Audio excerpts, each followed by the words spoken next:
Hey, you know something that Andrew Jackson used to say? Why don't you tell me? I don't know. There's two things that he cannot live without. One is coffee. The other one is tobacco. I would add a third one. And that would be you. Oh. So three things I can't live without. I see. Coffee. I was wondering why you said tobacco. Andrew Jackson couldn't live and without. You. You can't. Time to get this show on the road. All right.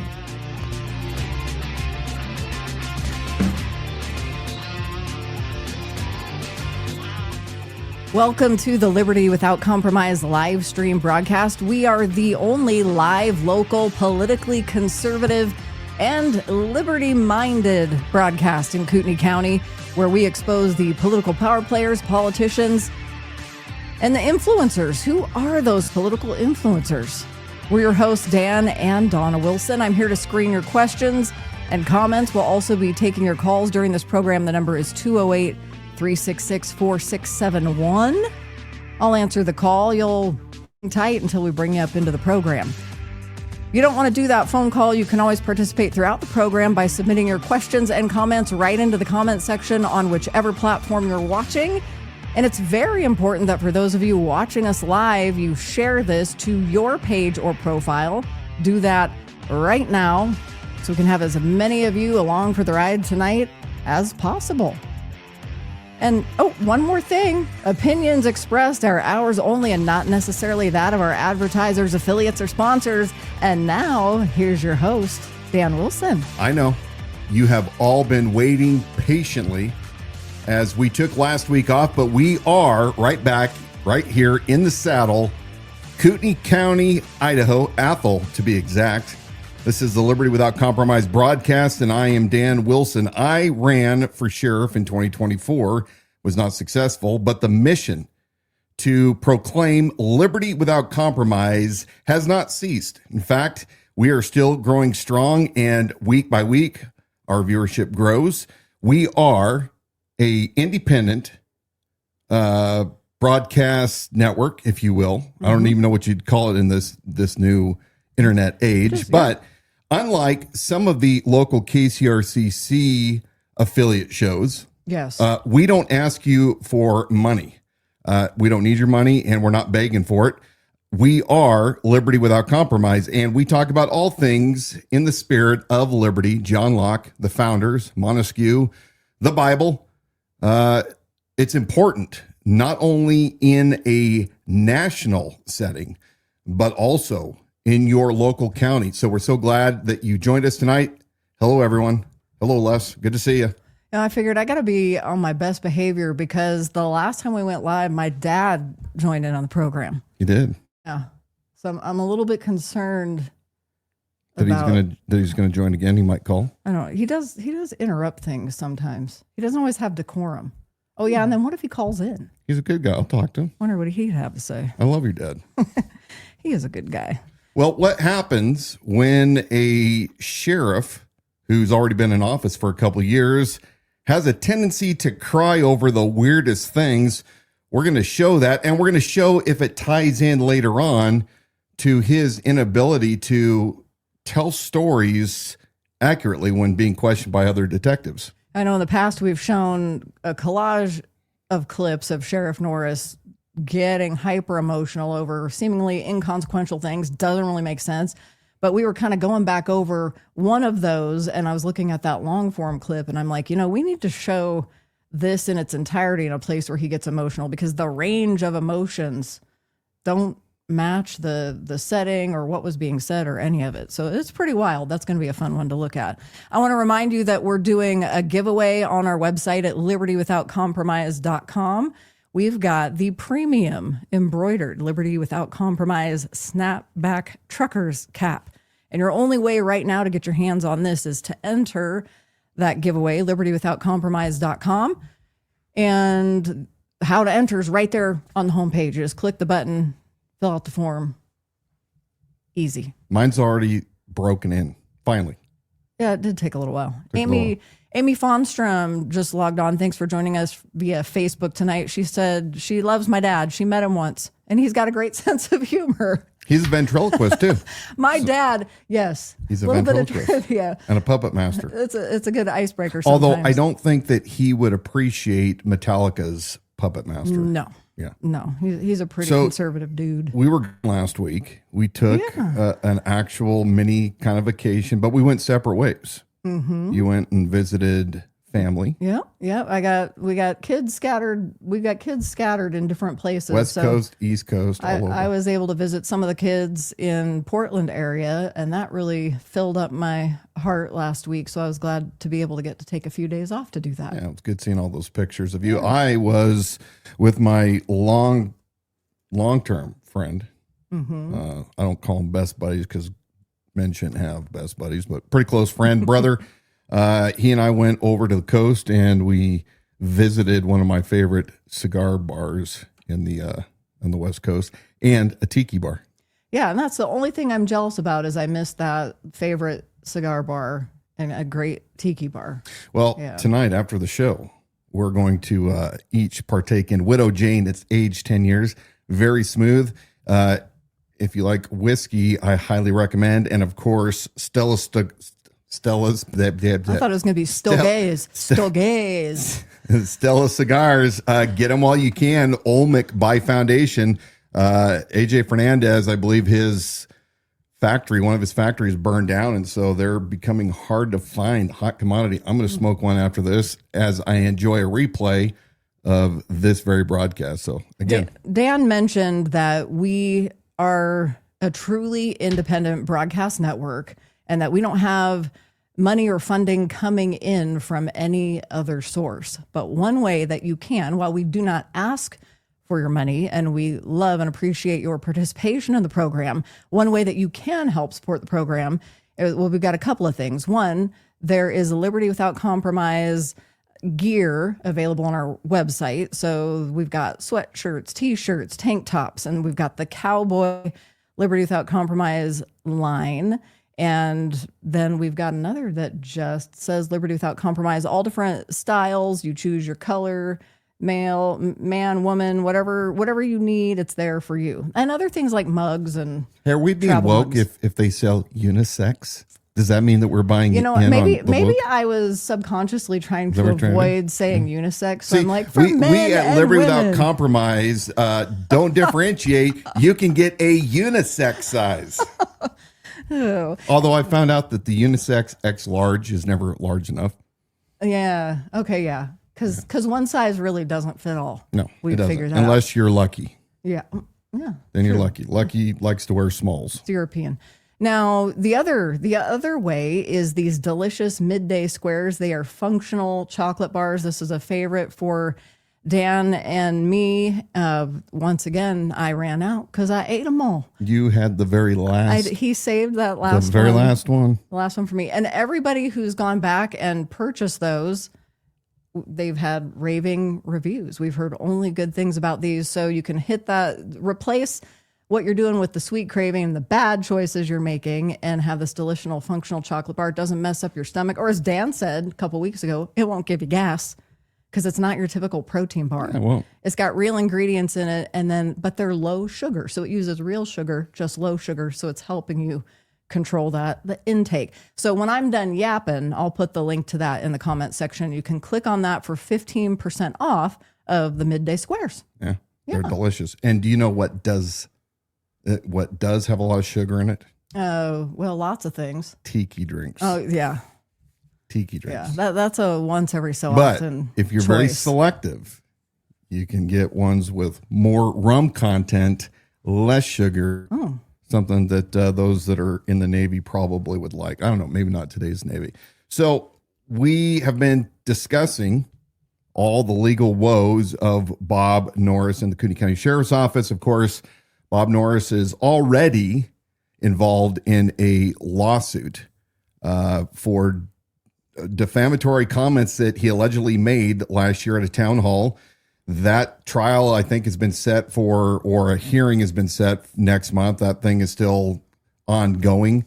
But it sounds like he's also involved in yet another lawsuit, this one revolving around the February 2025 town hall hosted by the KCRCC, a public-private event.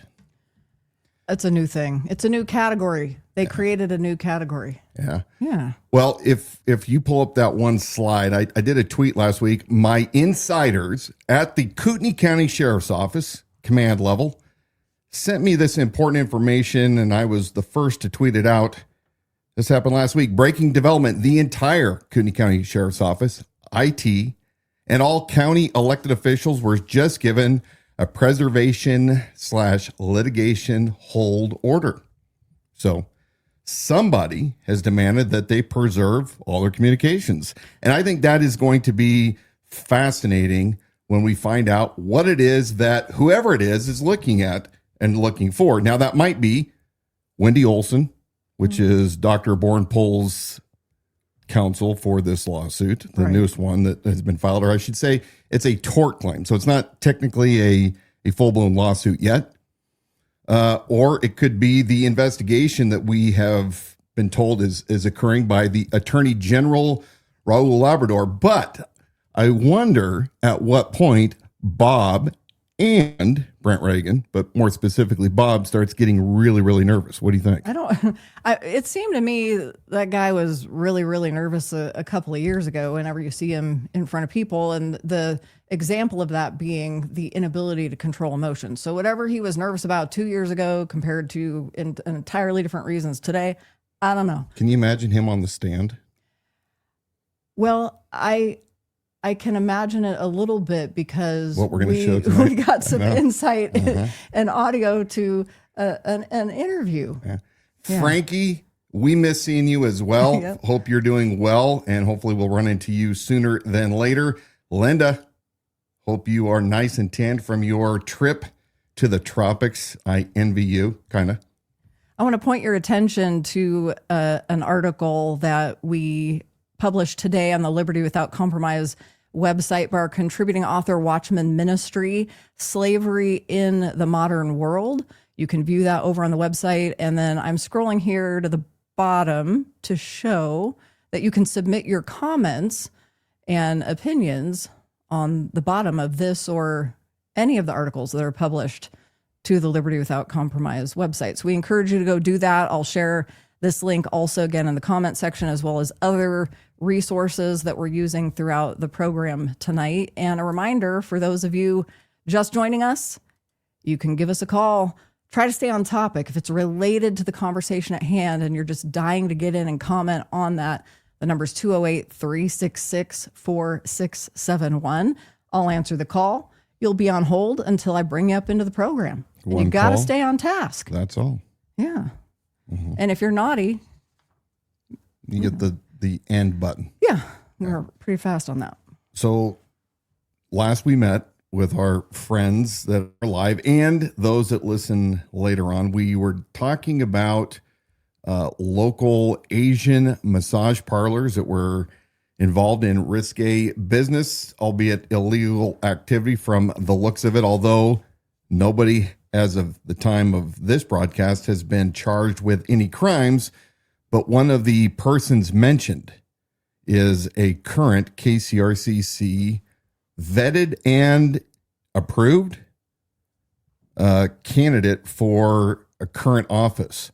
And last I checked today, I heard that there was a big hubbub, that there was an argument about whether or not this person should remain endorsed, or what do they call it? Rated, vetted.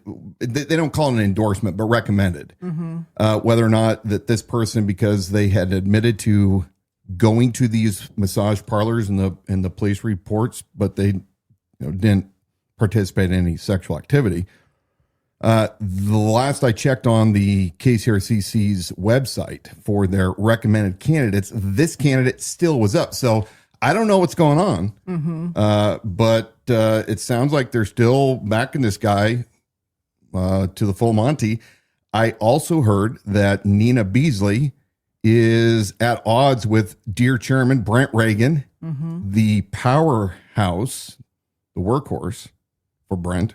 And that is From what I hear. legitimately so. We've heard good things about how much of her time, talent, and treasure she's devoted to KCRCC and the work that she does with them. And no doubt, good work on her part. She's definitely devoted when she's devoted. Yes, she is. And then Terry Seymour, the lady from the KCRCC, and I think she's president or something of the Women's Federated or whatever that is, Republican Women's. Yeah, that's changed hands. My understanding is that I'm going to she's switch running. you to this other camera because we got a gremlin in the light over there. I think she is running for hospital board, although this board is basically symbolic since the hospital district was abolished last year. And now it's a nonprofit 501c3, possibly. I don't know what the correct tax exempt status is of this nonprofit. But Terry Seymour, of course, is the lady who sits not only on the KCRCC vetting committee, but is very close with Robert Bob Norris, current sheriff, and is infamous for a year ago at a function with Republicans going up to Coeur d'Alene City Councilman Dan Dawna. She got very mad at his speech because, as Republicans, we can't tolerate speech that doesn't align 100% with what we say it must be.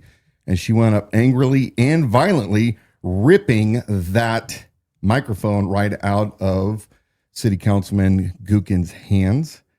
Never heard any kind of admonishment or condemnation to Terry from the KCRCC. I guess they're okay with certain violence or suppression of speech when it's their own people, but not when it's others. Now, something interesting that is kind of related, City Councilman of Coeur d'Alene, Dan Dawna, announced today, read it in the Coeur d'Alene Press, that he is running for Coeur d'Alene mayor. Now, some people were not happy about that. Who was that? That's the chatter I've seen online. Lots of people. Yeah, I'm curious. Well, while you brought that up, I want to encourage you all to head over on to the X platform and follow the Idaho sheriff there, because you do get the backstory on quite a lot, and quite a lot in the comment threads via that platform. And in fact, that really has become a place where I've found news more quickly than nationwide and worldwide news, and then following people locally, kind of having a finger on the pulse of that over on X. And that has been a better platform for getting that information and engaging in conversation. So Dan is the Idaho sheriff over on X, and my account is Ride the Fader. You'll get bonus points if you can figure out what Ride the Fader means, but that's my handle. So you can follow both of those accounts over on X. And look, we talk with everybody. Yes. Talk with everybody. I do request that people stay on point. There's nothing worse than having a discussion with somebody spirited, and when you respond, they change the topic or the discussion. Yeah, a real pointed discussion, and then they say, "You're not a real cowboy." Yeah. Yeah, right. That would be an wouldn't example. that be called non sequitur? Yes, we got fully educated on the non sequitur last week. Although Brian Lenny was incorrect, even according to Grok. Brian Lenny's accusations that I was... And he's a wordsmith. Yeah, well, he's a professional copywriter. Professional bullshitter, He too. was incorrect about what non sequitur meant. Yeah. So I will say this lastly on the Twitter front, or X.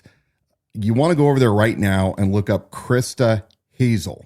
Now, Krista Hazel is a local Republican.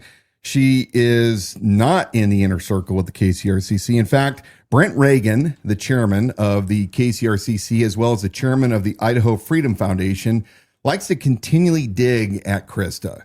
Now, Krista went through law school. She's brilliant. She's reasonable from everything that I've seen from her so far. But Brent Reagan likes to continually tear her down and try to claim that she didn't pass the bar. And he's just a rude SOB like he normally is. However, we know that she continually gets under his skin, which is hilarious to me. And this week, yesterday to be exact, she brought up the fact that the local mailers for this coming election next week, the KCRCC, all their recommendation publications have two names on them while they're using the United States Postal Service, what appears to be their nonprofit exempt lower rate for mailing. I don't know how else to say that. Krista goes through and breaks it down. She has a compelling argument. Now, nobody knows for certain whether or not what the KCRCC and the Idaho GOP, if what they're doing is not above board, but Krista has been raising the question, and Brent doesn't like that. But Brent's got a lot of problems right now because this lawsuit, according to Marcus Not Aurelius, who's somebody that you should, as I've said before, follow the lie keeper on X. He has the greatest, we're calling him a he because he goes by the name Marcus. It could be a she, but Marcus seems to break down all the litigation and liability exposure that not only Bob Norris, Brent, Reagan, Lear Asset Management, KCRCC is facing with this debacle. Yeah. The town hall event. Yep. Another great account. So go over there to Twitter. Yep. Highly recommend it. Now, we have a little teaser on a video from the pachyderms. Yeah. I want you to first say, because we had a lot of people when we put this up today of what the primary discussion of this evening's show would be. I just want you to give us a little peek into that, because that is coming up later on into the program, and we promise you we're getting there, but it's all good. Many of you know that I ran for sheriff in 2024, and let me tell you, it was like drinking out of a fire hydrant, being fed on a continual basis, daily, sometimes hourly. All of the different things that the Kootenai County Sheriff's Office had been participating in, bad behavior, since Bob Norris took over as sheriff in January of 2021.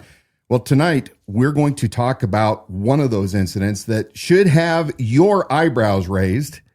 Everybody should be scratching their head. It did not get enough traction, and frankly, during the campaign, I didn't have enough time to really dwell on it, but it's something that we are going to dwell on because it needs to be revisited.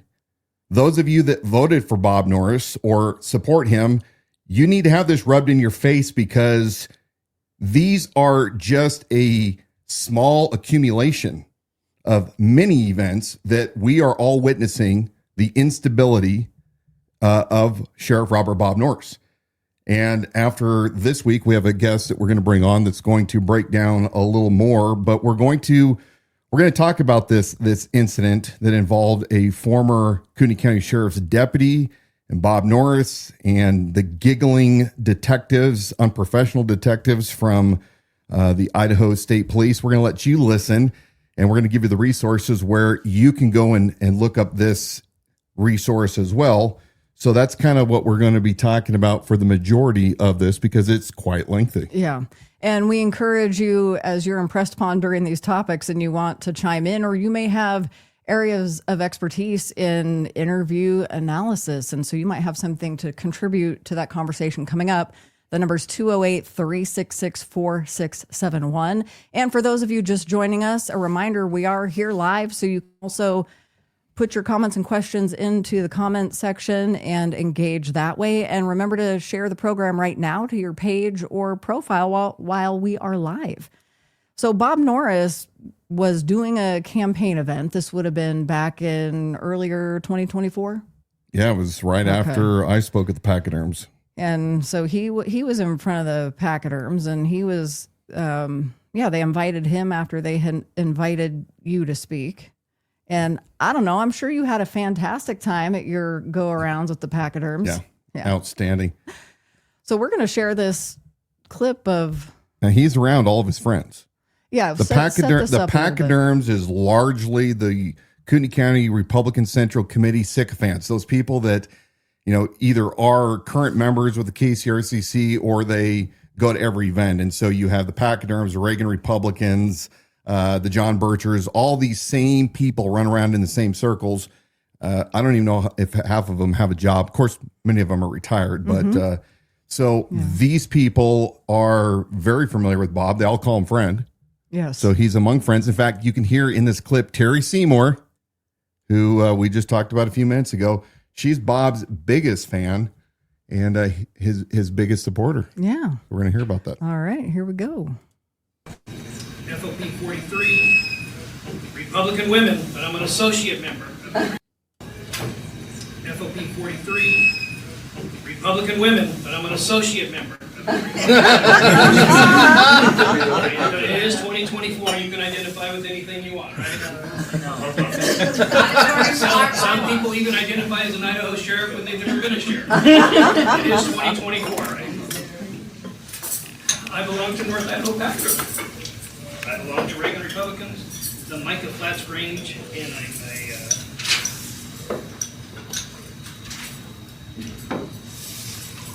He's crying. You love your mom. competitive gymnastics dad.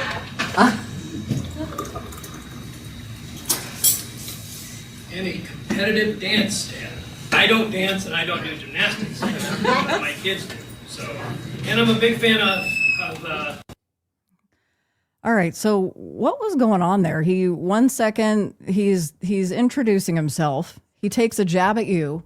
We live in a world where people can identify as the sheriff. as anything, and some people even identify as the sheriff when they've never been a sheriff. So he takes his digs. So he goes from his slapstick dad joke to then talking about some of the other community involvement he has or what he's a member of, and he's crying. He's choking up. He's so choked up that he's got to like take a few beats before he can move on to the next thing Terry he's saying. Seymour going in there. We love you, Bob. Yeah. So this is one of the reasons that when you made reference to the amount of pressure he must be under now, just through the events of Before of any the lawsuits. This was before any of the lawsuits. Yes. Yeah. So what must be going on with this guy when he's dealing with that kind of uncontrolled emotion prior to the circumstances of even the last 12 months? Let me be very, very, very clear. I've said this many, many times, but it's still true. Your sheriff should never be breaking down in public over BS things like this. I mean, if a sheriff were to break down at all or shed a tear, it better be children that are dead in the streets, something heinous that took place. It definitely should not involve, I'm a member of the Micah Grange and breaking up, or as we showed in our other collages, which are equally just as embarrassing, breaking down and crying as you are in front of the press, the local legacy press, because you're talking about you got a lot of holes in the boat at the Kootenai County Sheriff's Office and you can't fill them. This is not normal behavior for a man that is quite arguably the most important elected official in the county, let alone the chief law enforcement officer of the county. When we first aired that collage of videos with him breaking down in emotion over things that just didn't make sense, there were his friends who we've talked about before, but Bob's my friend. But his friends ran to his defense to say, you don't know what's going on in his day personally or what he was dealing right prior to that. Or you had some women saying they have absolutely no problem with men showing emotion and they should do it more often. You may not have a problem with that, but if you don't have a problem with a man like the sheriff crying, I'm sorry, you're an idiot. I'm just going to put that out there. You are an idiot to give a sheriff a pass. Look, the sheriff, man, has to be the most stoic, straight-laced leader that you have. And he can have fun, but everything in its due time. He cries not only when he's amongst his friends, he cries when he's in front of the press, and he cries when he's in town halls. One of the town halls that we also showed was right after the Pride in the Park event. And he had a bunch of Pride protesters that showed up, and That's right. he broke down. And right. Again, it's all caught on video. But the thing is, folks, just because the election is over does not mean that you should not be paying attention to a emotionally disturbed, what appears to be an emotionally disturbed individual that is your elected sheriff. I want to say another thing on this because this has been going through my mind over the last couple of weeks. We had a week off last week. You have time to reflect. And one of those things is this. You might have, and Gordon, we're going to respond to you. Oh yeah, we're going to talk to Gordon. I think Gordon might have the wrong guy. Just bear that in mind. Yeah, I think Gordon might have the wrong guy.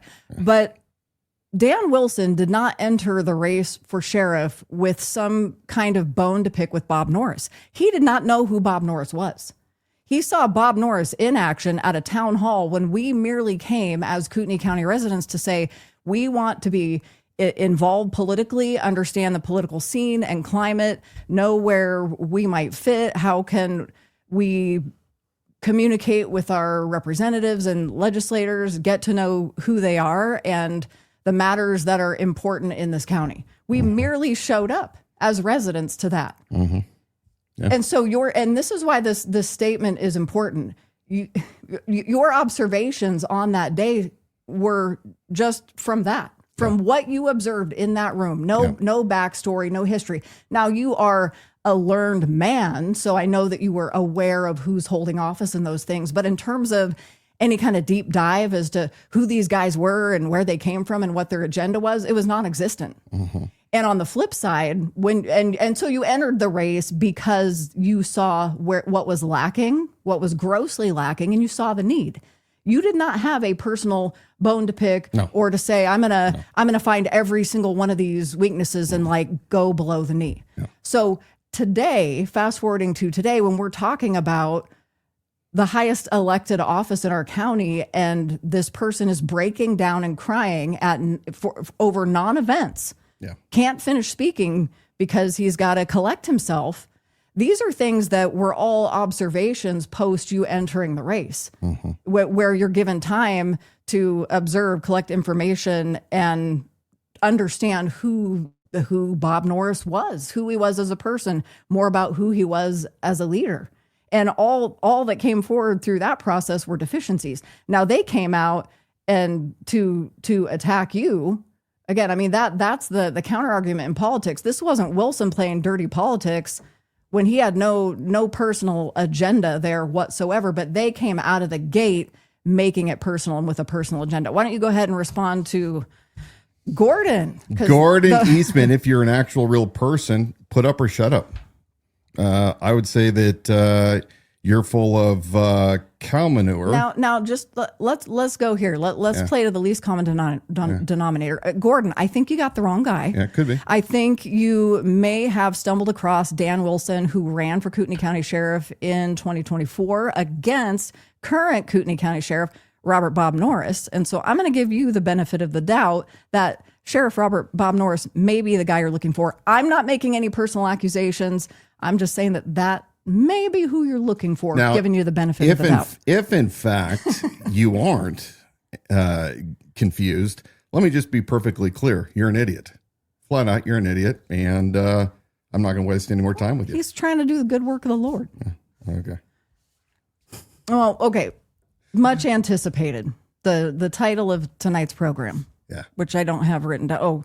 Sheriff Norris's bizarre interview with ISP contained a minefield of red flags. Now, take me back again. When is the first time, because the audio was legally obtained through a records request. Right. Not through me. No. This was done by the Idaho Report. Okay. And so it was some time ago that we originally listened to that audio, but it was in the midst of the campaign, and it was yet another thing on a laundry list of mind-blowing things about Sheriff Bob Norris, and it really was all too much to try to communicate. And I think there comes a point where people just can't, they cannot absorb the one more thing. Well, yeah, I mean, we couldn't just talk about even though I've been accused or was accused of doing nothing but mudslinging. There was lots of other things to our campaign that we talked about other than loads and loads, the things that Norris was doing. But this goes back to 2021. It was December, and there was a Kootenai County Sheriff's deputy off hours. So he was not working, that was involved in a crash up in not too far from where we live, up in Athol. So not too far from Silverwood.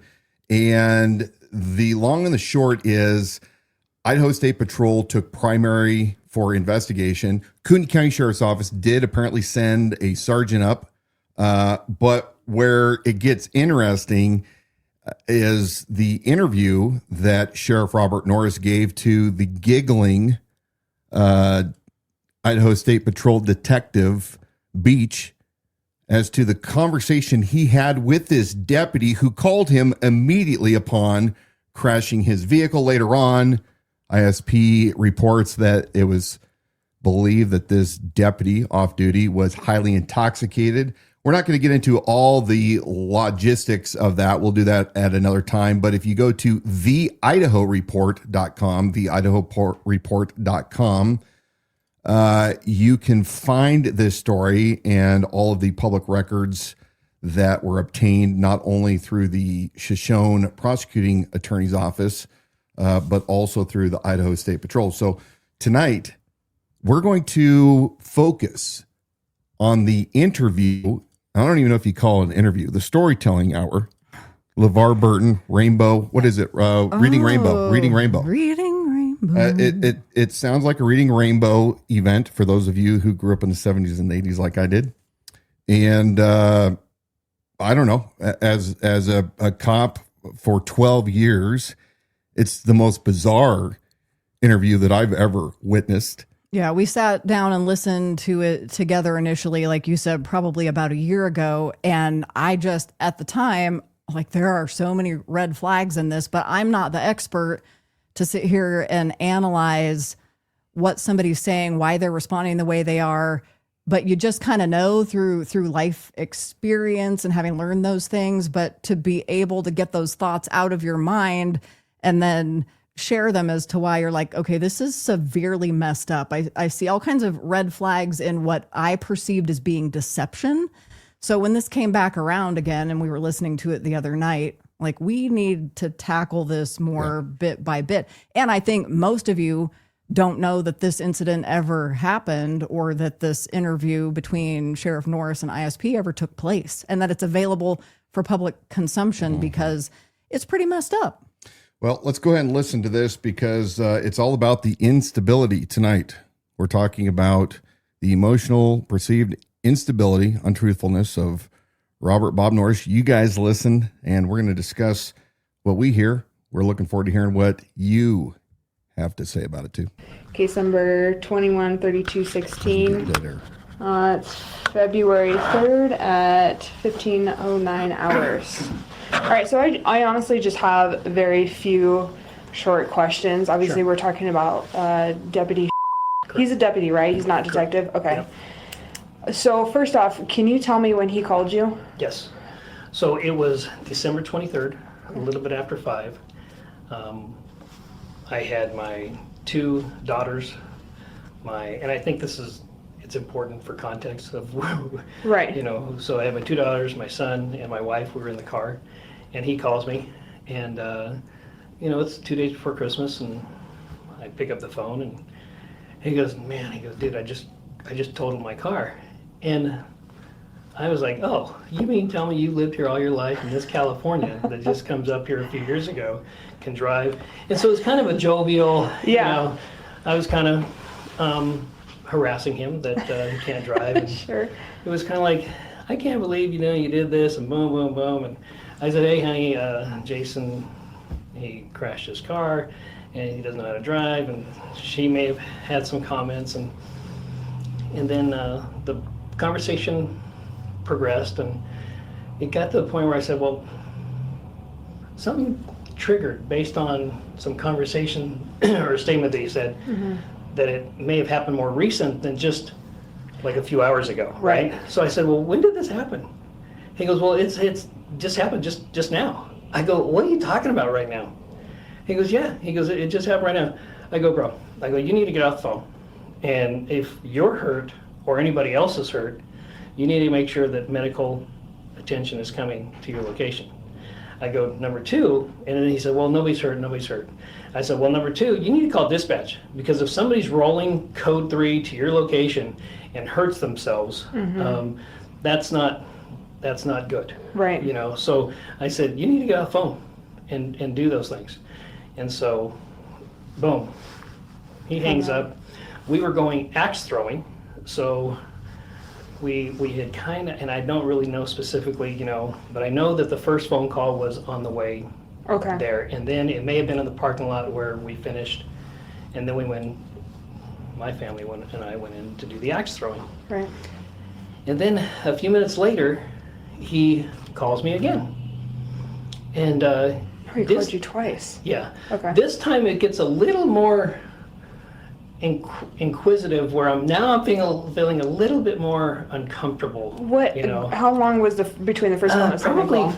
5-6 minutes. Okay, so not long. Yeah. So now at this point in time, the questioning, he goes, I'm really in some grease here. I'm kind of summarizing because as far as what exact terms he used. This happened like 2 months ago, yeah. Well, and then we're in a loud car, and then we go into this axe throwing, and things are, hitting the boards. I don't know if you've ever been there, but things are hitting, and it's not very quiet in there, So I'm thinking, okay, but I can tell his line of questioning. He's, hey, what should I do? I don't think anybody saw me driving. And I go, Jason, regardless of what happens to you criminally, whether somebody puts you behind the wheel or not, you're going to be held accountable administratively for this event. And then, the questioning was just a little bit different. And and some of the questions were, okay, well, what did you hit? What did you hit? What you didn't hit? And he kept making reference. He was less than 2 blocks from home.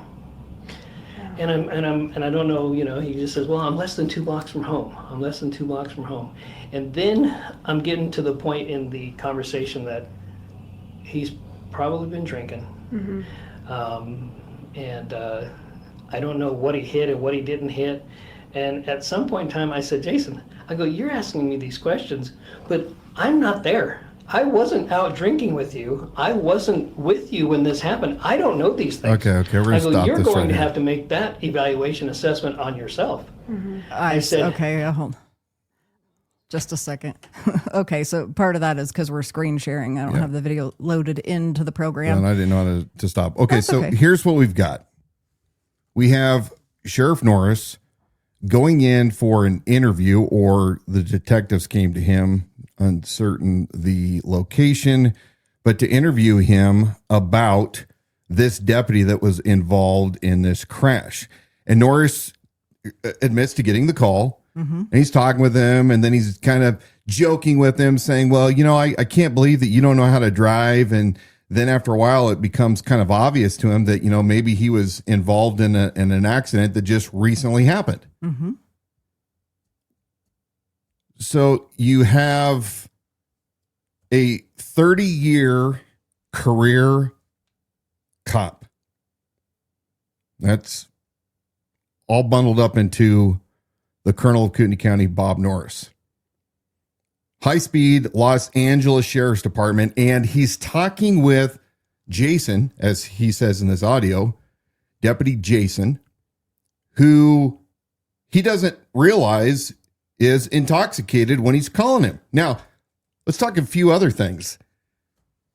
The sheriff is the CEO of the sheriff's office. There's a chain of command. Very, very odd for a subordinate who has captains and lieutenants and sergeants between a deputy and the sheriff to just crash your vehicle, get on your phone, and you don't call anybody else. You don't call 911, apparently. You don't call dispatch. You call Sheriff Norris. Right. No other family member. I mean, I don't know other family relationships, but it seems like your significant other or closest friend or family would tend to be the first one that, other than emergency services. He's making excited utterances like, well, you know what? I don't know that anybody saw me driving. I mean, these are all things that should have clued Bob Norris immediately. And does Bob Norris stop the conversation, get on his phone, call his command or the watch commander and say, hey, This just got reported. Somebody needs to look into this immediately. It really, to me, I mean, first red flag was it seems like that is a conversation that you cease and desist, and you demand that they call emergency services, and I'm stepping back. Yeah. So I want to review some of this because we're going to go over it again at the end, and there's a lot more. But before this gets too far in the past from the audio that we just heard, because you're breaking down. You better tell what breaking we're doing. down bit by bit. Like I said, I was not the resident expert to say. I'm going to tell you that I wasn't the resident expert to say. I can tell there's red flags. This is messed up, but how do I put this into words? And so, for lack of bringing the ability to bring an expert onto the program tonight, we tapped into the Chat GPT resource, which allows you to take the full interview transcript, put that in the program, and have it analyze it. Now, before, I know a lot of us have differing opinions on AI, or you've it's heard a good resource. Whatever. It is an amazing, definitive, amazing resource, not definitive. So this was the first response we got back. And disclaimer: yes, this interview transcription contains several red flags of potential deception and efforts to distance or deflect responsibility. While none of these individually prove dishonesty, together they raise reasonable suspicion, and it goes through the key indications. And this is where it gets fascinating. So 1, over explanation and irrelevant details. So you'll remember back to Bob Norris saying, I had my 2 daughters, my son, my wife, we were in the car. And then he goes on to say, well, this is important to the story because, and he was like placing himself somewhere else and with other people, which did, when I first heard that, I'm like, why is he even explaining this? And this makes sense. This is why it's a red flag. Providing unnecessary context or naming irrelevant people, like his family, can be a form of narrative padding. It's a technique often used to make a story feel more genuine or to emotionally influence the listener. What it suggests is possible preparation of a script or attempts to establish credibility or even innocence by normalizing the situation. Now, another thing, because we already went through this portion of the audio, includes minimizing and downplaying. Bob Norris made statements like, we were going axe throwing and it was kind of loud in there. He also made the statement, I wasn't there. So he wasn't now there with Jason. He's just offering Deputy up that Jason. information. He's recounting. I wasn't there. He's recounting that he told Deputy Jason that on their phone call. Well, I wasn't there. And he says, I wasn't drinking with him. I wasn't in the best position to be able to tell you what to do. And so he's kind of like changing the way he's addressing you, he, him, I, like changing those references in his story. These are all efforts to distance himself and minimize his potential involvement. Yeah. So I love the way that analyzed that, because I was like, yes. And then repetition of, I wasn't there. I don't know. I wasn't with him. It creates the appearance of proactively denying guilt before even being accused, because nobody was accusing him of that. And then passive language or avoidance, another big red flag. He says, I interpreted that he and I were drinking that day together or something. We haven't gotten that far in the video yet. Have we not? No, we're talking a little bit ahead. Stop there. Okay. So we need to go back and pick that up. But again, think about this. You are the chief law enforcement officer of the county, the supreme, as Marcus Not Really says. So you're supposed to be the guy that is the chief of law enforcement. There should be a certain demeanor, a decorum. You have these detectives that are kind of letting him just run his mouth, but they're giggling. There's 2 females. We'll get to that, because that's very odd behavior. I've not witnessed this from any kind of a police officer, deputy that I ever worked with in something that's similar. So let's go ahead and keep listening. His tone, even paying attention to tone and differences in inflection, which is why I love this audio portion as opposed to just transcripts. Listen to the pitch of his voice. Mm-hmm. Home if you're less than 2 blocks away, and tell them this is your address. If they're 5 minutes away from your location, I would say stay there. But I have no way to gauge these things. Sure. I'm throwing axes, picking up the phone, and I said, I'm not in the best position to be able to tell you what to do. You're a deputy sheriff, you know the responsibilities. And then, then I just, we hung up, and then he called again. I didn't answer the phone the next time. And then I had heard that either ISP or one of our sergeants was on scene. So then I knew that, it was being handled or resolved. Okay. And that was kind of, the gist of it. right. So he called you a third time, you didn't pick up the third time? Yeah. Okay. Do you know what number he called from? Do your deputies have work phones? Oh, yeah. Okay. Did he call you from a work phone, or did he call you from a personal phone? And did he call your work or personal? He called my work. Okay. But, I'm assuming it's his personal.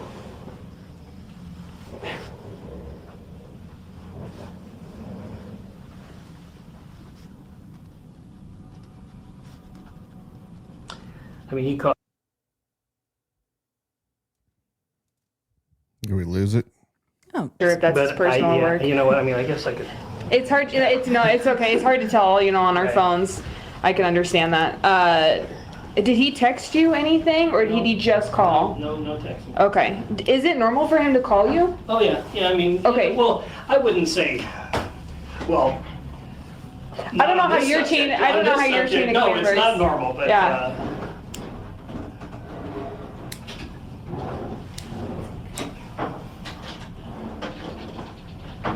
Kind of doing some modeling in here, so that's why. Are you looking for the phone number list? Yeah.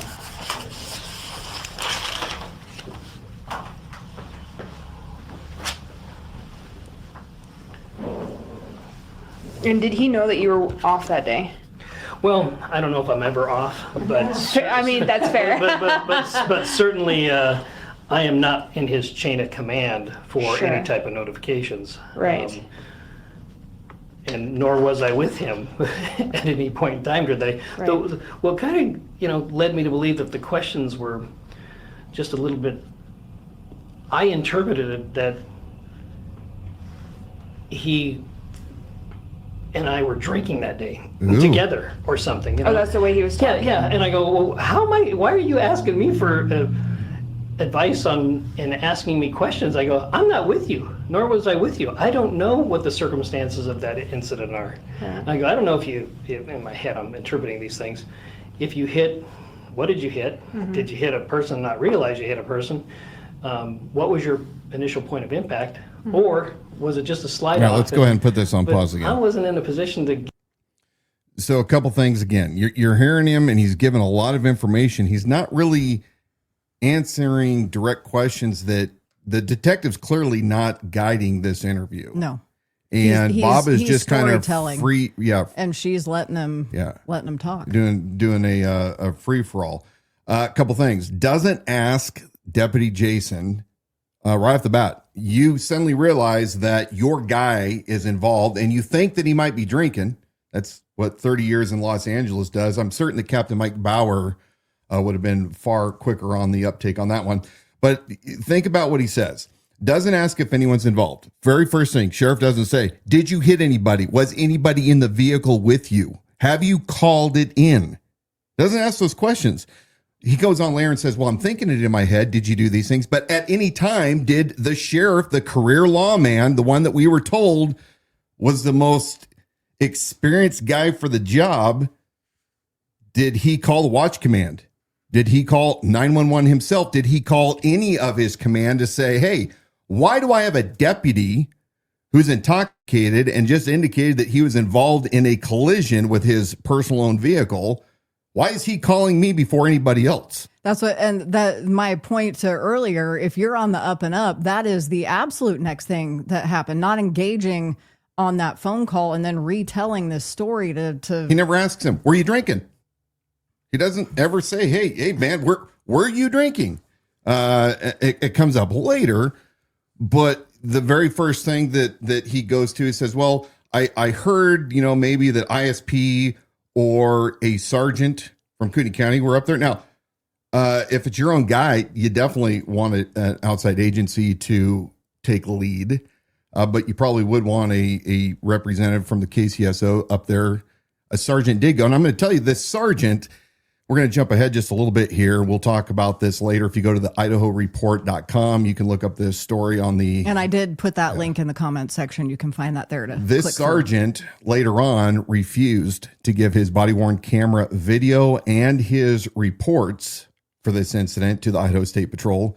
And it's just shown prosecuting attorney, because of course this happened in Kootenai County with Kootenai County Sheriff's Office, and while there was supposedly an internal affairs investigation, we're gonna talk about this. But literally, since they turned it over to the Shoshone prosecutor, they had to subpoena the records, the body-worn video, and the reports.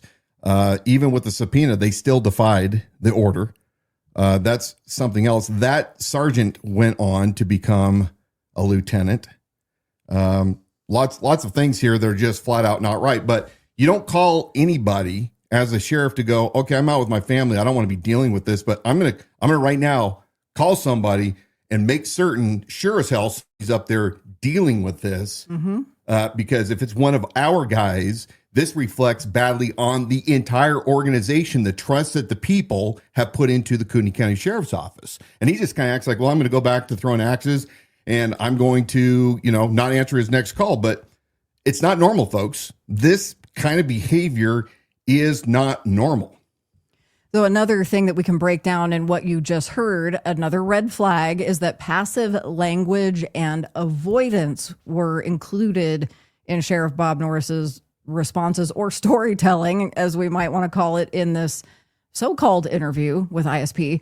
One of his statements that I'll bring back, because I was premature the first time, he says, I interpreted that he and I were drinking that day together or something. And then he, I think, maybe tells Deputy Jason, you're going to be held accountable administratively. So the way this breaks down is that rather than being assertive or clear, and you'll have something to say about this, he uses vague or passive phrasing, which can signal discomfort or awareness of wrongdoing. And saying something like, you'll be held accountable administratively, avoids confronting the possible criminal implications. Yeah. So those were two important phrases that were just in that short snippet.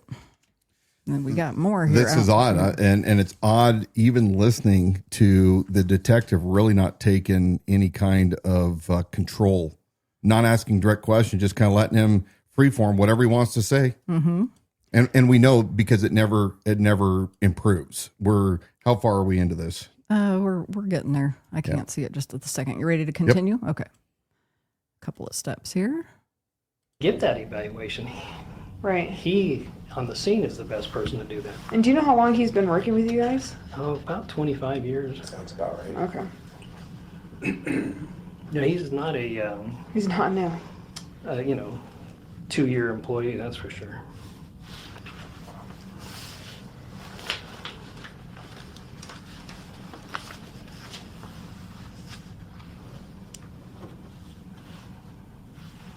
That is his personal cell. Okay. Thank you. So you said that was it his line of questioning, or was it how he was speaking that made you believe that there was alcohol involved in this? Well, he said he had 2 beers, and of course. Mm-hmm. Right, we've been doing this job long enough. I mean, that's like the school everybody goes to. Yeah. Sure. It's a school. He had 2 beers, and he's less than 2 blocks from his house. Did he say he was in the vehicle when he called you, or did he say exactly where he was when he called you? He may have, but I. Okay. Yeah, I'm not either. Based on what was going on around me, or did I ask? Probably not. Probably didn't even ask, because I kind of assumed during the first phone call, the vast majority was the first phone call was that it happened earlier that day. Yeah. He goes, and dude, I just totaled my truck, Yeah. And then that's how I went on to that conversation. But yeah, I don't think I asked. Okay. Yeah. You didn't ask, huh? That's fair. And did he sound like he was intoxicated when you talked to him?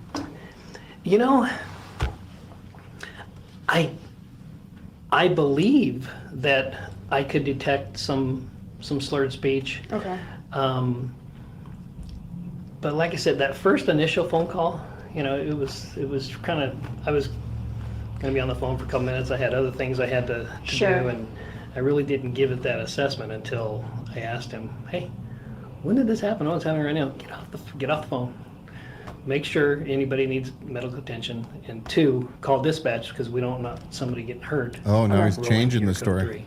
3. Okay. At any point during any of the conversation with him, did you tell him? Well, you did tell him, hey, if you're gonna go home, then call dispatch. Call anyways. dispatch. Say, hey, this is where you're going to be. Okay. But I don't know, what the ETA of Anybody yeah, else. if it's going to be an Sure. hour and you're pretty sure you didn't hit anybody, then Right. yeah, go ahead and tell them. But if they're going to be there in 5 minutes, then just stay there. And it was cold out that But- night too. And I'm not, I'm not the one to evaluate that for Right. him. It's like, and finally that's how, I said, hey, it doesn't matter what happens to you criminally, you're still going to be held accountable administratively. And I'm not the best person to give you advice on what to do because I'm not there, nor was I with you at any time during that day.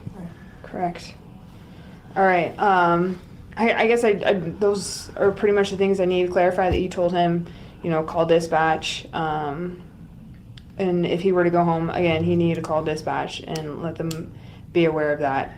And an assessment that he would have to make. If it's, hey, you know what, we're swamped, it's going to be an hour. Okay, yeah. Yeah, it's a Go. super minor But crash. if Yeah. you're going to be there for 5 minutes in ETA 5, then just wait. Yes. That would be something he would have to evaluate. 'Cause Right.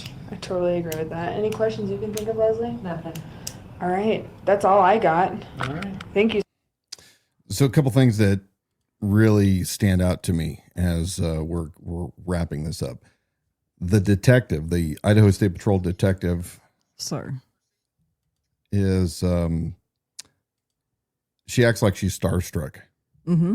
And you have an official investigator into what could be a very, very serious, not only criminal case, but also from a public relations standpoint. I mean, when it's our own in law enforcement that does something that is at all missing the mark, we have to be harder on our own people because of the trust that the public puts into us.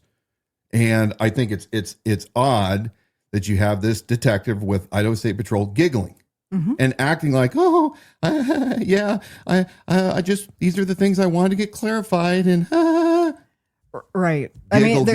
giggle with everything. I mean, I can tell you that I've heard detectives do and cops do some pretty good acting when they're trying to talk to suspects. Mm-hmm. You want to get confessions out of them and part of your investigation. So I've seen cops play just about every role that they can, but not a detective to a sheriff that is not a suspect, Right. is a witness, a person mentioned.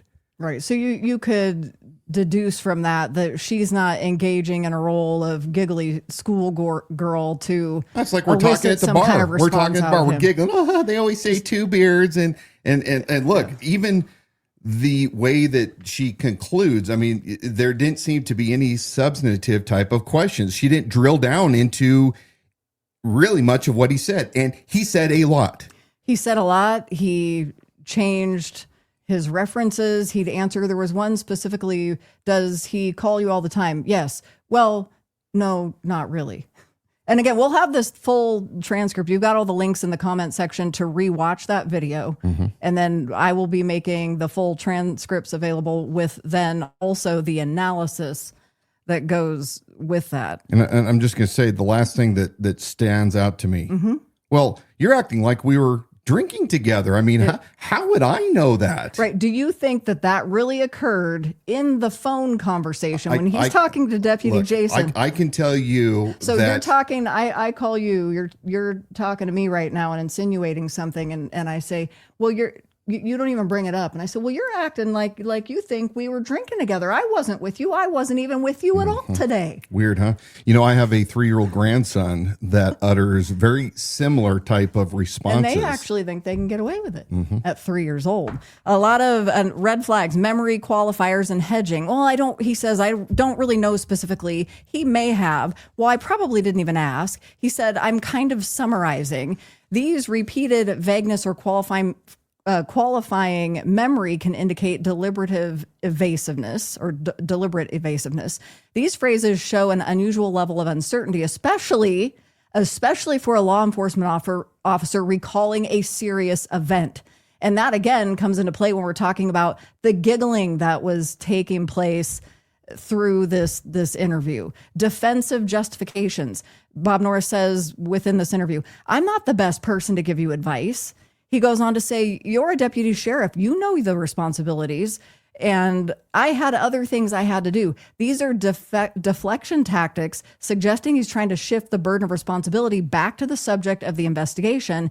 They also hint he may feel guilty for not acting or for withholding something. A very good analysis. Repetition and fixation on certain points. Another red flag. He says less than 2 blocks from home. Call dispatch. He repeats again, I wasn't there. That came Jason? up. I don't know. That came up at least twice through this. These repeated themes may indicate rehearsed points. Again, we're not making these accusations. This is just an analysis of a transcript. So these repeated themes may indicate rehearsed points or things he wants to emphasize unnaturally. And it does feel very unnatural, possibly to reinforce a specific narrative. And then lastly, red flag, verbal leakage of a possible internal conflict. Did you hit a person and not realize you hit a person? So he's bringing up a worst case scenario without being prompted. That's known as leakage, which might reflect, again, internal conflict or awareness about something worse happening. This suggests that someone may have hit a person, raises the stakes unnecessarily, unless he has reason to believe that may have occurred. Yeah. Because I don't think that he had reason to believe that may have occurred. And so it's a very odd statement to make. Now, not every single episode of the Liberty Without Compromise do we spend talking about Bob Norris. We really don't. But we don't. Really, this has kind of come back around because it's always festering. And Gordon really doesn't like it. Well, Gordon, a.k.a. Norris, look, you've got your 30 minutes of fame coming, and it's soon coming to an end. This really points again to a real problem, which is you have an elected official. We've said this before. The sheriff is not a rank. FOP boys at the Kootenai County Sheriff's Office, all you elitist cops around the country that like to comment, whether you like it or not, the sheriff is not a rank. It's an elected position. In Kootenai County, you have yet again elected a con man. Now, I can tell you that I have been privy to many firsthand accounts of things that I dare not say here on this broadcast, but we are working them. And they point to illegal activity, to extremely heinous behavior. You guys were given the opportunity, but you chose the party. You chose to listen to Brent Reagan, the KCRCC. You chose to stick. I heard from Captain Mike Bauer last week that he ran into a former California cop who was complaining about Norris's deputies over and over again about, hey, they got attitudes. They don't show any of us old timers any respect. We've had a couple run-ins. And Bauer asked him, who'd you vote for? Well, we voted for Bob. Well, screw you. You are the problem, because all of you, not all of you, because I had a lot of support from former law enforcement that understand what a sheriff is. But many of you elitists, because all you've ever known in your life is the law enforcement venue. You've never done anything else, so it's your entire world. You're not clued into what the rest of us knows, that you have to have an elected official that is trustworthy, that is transparent, that can actually lead. Now, what this sheriff has done is he's led his FOP. He's promoted this sergeant that was in trouble for refusing a subpoena, refusing to turn over his body cam footage and his reports to investigators. He rewards them with a promotion to lieutenant. We know who's running the Kootenai County Sheriff's Office. We hear it all of the time. But more importantly, this is the guy that's standing between you and tyranny, between you and an out of control, unaccountable state and federal government. When are you going to say you have seen enough? How many lawsuits does this guy have to get involved with before you go, he's an emotional wreck? He's explosive. We've shown how explosive he is on video. We show how much he cries. We show how unstable he is at other events. And then you look at things like this and you go, what is going on with this guy? How does this man support and protect liberty? We've been saying this for quite a while, but this is a symptom of the bigger problem, which is Kootenai County. You have a large problem right now. You have an inner circle of overlords, not representatives, but overlords. It's called the Kootenai Republican Central Committee, and that is run by Chairman Brent Reagan. It's time that Brent Reagan gets the boot.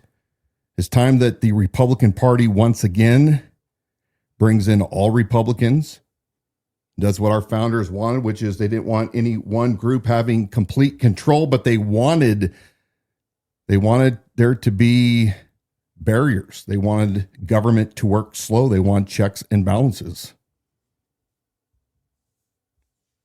Sheriff Bob Norris can be the linchpin for bringing this all down. And you're watching him self-destruct in real time. I'm going to say also that we have too many career politicians in Kootenai County. I was contacted by a local representative. This person should know how the laws work. They've been in office for a very long time. This representative calls up and says what was almost a mere conversation when I first entered into the race, when Rob Burns from the KCRCC sent somebody to tell me, don't run against Bob Norris, move to Shoshone County because they have a lesbian Democrat that is the sheriff over there, and you could actually win. Their words were, well, you could win in Shoshone. Right. Because, why not?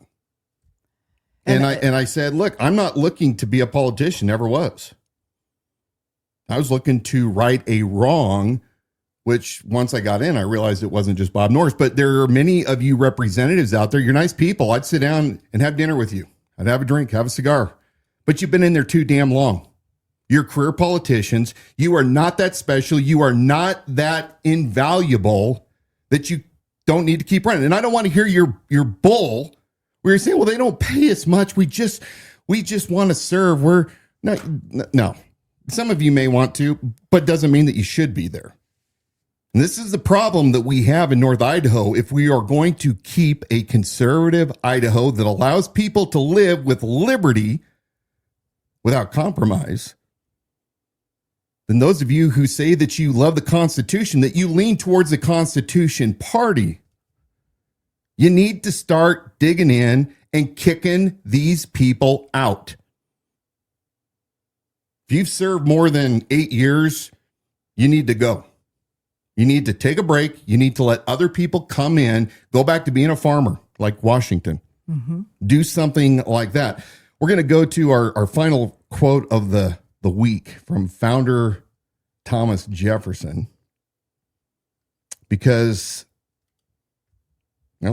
it's true. Jefferson said, the government you elect is the government you deserve.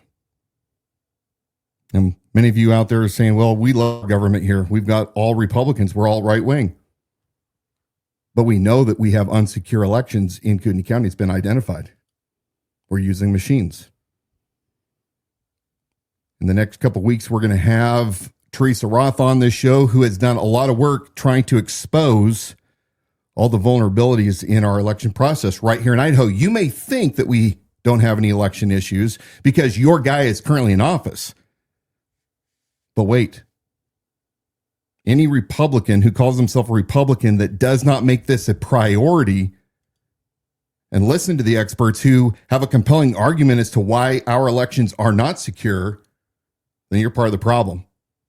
Because eventually, kind of like Hansel and Gretel, you eat that trail of good, delicious pastry crumbs right to the witch's house.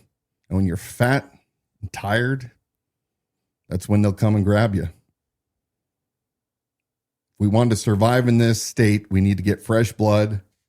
We need to be mentoring the next leaders, but we need to be intolerant of those who think that they have the only grasp on the Republican Party right here in Kootenai County, those that liberally call rhino anyone that disagrees with them, including me. Apparently, I'm a rhino. Oh, yeah, you heard that quite a bit. Thomas Jefferson is correct. We deserve those that we elect. And I hope you join with me to do the right thing here in Kootenai County or wherever you are. To trust nobody. Especially not to trust those that have been in office a long time. Nationally, we're seeing all the senators that have been involved, Republicans, Democrats, doesn't matter, with fraud. Mm-hmm. Let's not let them do it right here. And trusting leaders locally who are pushing you to run for sheriff in another county tells me that our legislators and state reps don't understand what they got in Sheriff Bob Norris. They don't understand. Or do they? Well, I know what I'm saying. Look, the so-called right-wing extremists are every bit as dangerous as the left-wing extremists. Neither one are good for liberty. I don't think that our reps and legislators are unaware. So they're complicit. I think there's evidence of that. Any last words here before our music runs out? Hey, Gordon Eastman, aka Bob Norris, thanks for coming and joining us tonight. I'm so glad that I was able to take up all of your attention for this past hour. To all my other good friends, it's always great to see you. Thanks so much for coming back after we weren't here for a week. Keep yourselves sharp. Iron sharpens iron. Study the founders. Study the Word of God. The Spirit is the great discerner. Be strong and courageous. We'll see you next time. Thank you for joining us tonight on the Liberty Without Compromise live stream broadcast. You can visit our website to watch past episodes. For those of you that joined us late tonight and you still had questions, those answers can be found. Just rewind that needle, drop the needle back to the beginning of the program and go ahead and rewatch it right now. It's available for instant replay. For anybody listening back on our podcast, remember to join us live every Wednesday night at 7 p.m. As I often say, it's more fun that way. And Gordon, we could have muted or blocked you at any point, but burner profile, maybe AKA Bob Norris, we let you have your piece. You tried to do the distraction, but you gave us better traction, and I'm a poet. Looking forward to seeing you guys next Wednesday, 7 p.m. Pray for Jim. Jim desperately needs your prayers right now.